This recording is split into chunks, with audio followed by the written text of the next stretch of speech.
চট্টগ্রামের খাতুনগঞ্জে বেড়েছে মশলা পণ্য এলাচের দাম।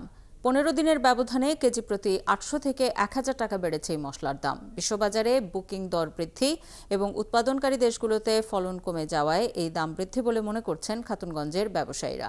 পাইকারি বাজারে বেড়েছে দারুচিনির দামও, তবে একই রকম আছে লবঙ্গের বাজার, দাম কমেছে জিরার। প্রণবেশ চক্রবর্তীর প্রতিবেদন, ক্যামেরায় ছিলেন বাবুন পাল। মাত্র 1 মাস আগেও দেশের ভোগ্যপণ্যের সবচেয়ে বড় বাজার খাতুনগঞ্জে প্রতি কেজি এলাচের দাম ছিল 3000 টাকা থেকে 3200 টাকা। এখন দাম বেড়ে প্রতি কেজি এলাচ বিক্রি হচ্ছে 3800 থেকে 4300 টাকায়।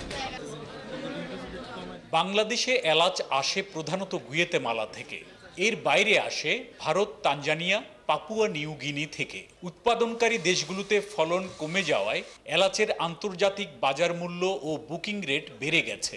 এর প্রভাব দেশের বাজারে পড়ছে বলছেন ব্যবসায়ীরা। 90 থেকে 95% মশলা কিন্তু আমদানি নির্ভর, আর বিশেষ করে এলাচগুলো হচ্ছে শতভাগ আমদানি নির্ভর, জিরা শতভাগ আমদানি নির্ভর। সেগুলো বিশ্ববাজারের দামের সাথে তফাৎ রেখে এখানে বাজারজাত হয়। আর ব্যবসায়ী নেতারা জানান, দেশের বাজারে আন্তর্জাতিক বাজারের তুলনায় এখনো এলাচের দাম কম। আন্তর্জাতিক বাজার মূল্য বাড়ায় আগের আমদানি করা এলাচের দামও বেড়েছে।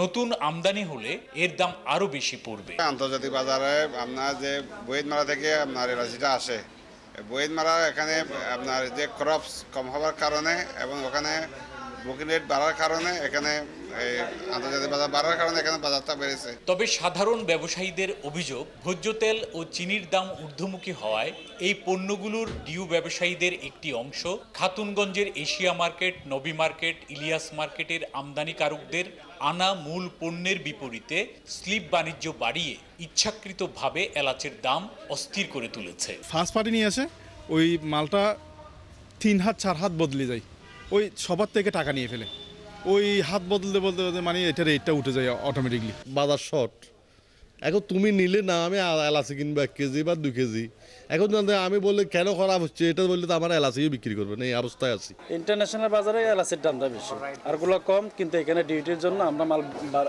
বাড়ায় ব্যস্ত হয়। দারুচিনির কেজি প্রতি 60 থেকে 80 টাকা বেড়ে এখন বিক্রি হচ্ছে 445 থেকে 50 টাকায়। তবে লবঙ্গের বাজার স্থিতিশীল রয়েছে, কেজি প্রতি দাম পড়ছে 1255 থেকে 1290 টাকা। ডিও ব্যবসায়ীদের স্লিপ বাণিজ্যের হ্রাস টানা গেলে মশলা পণ্যের দাম স্থিতিশীল রাখা সম্ভব হবে বলছেন সাধারণ ব্যবসায়ীরা। প্রণবেশ চক্রবর্তী, 71, চট্টগ্রাম।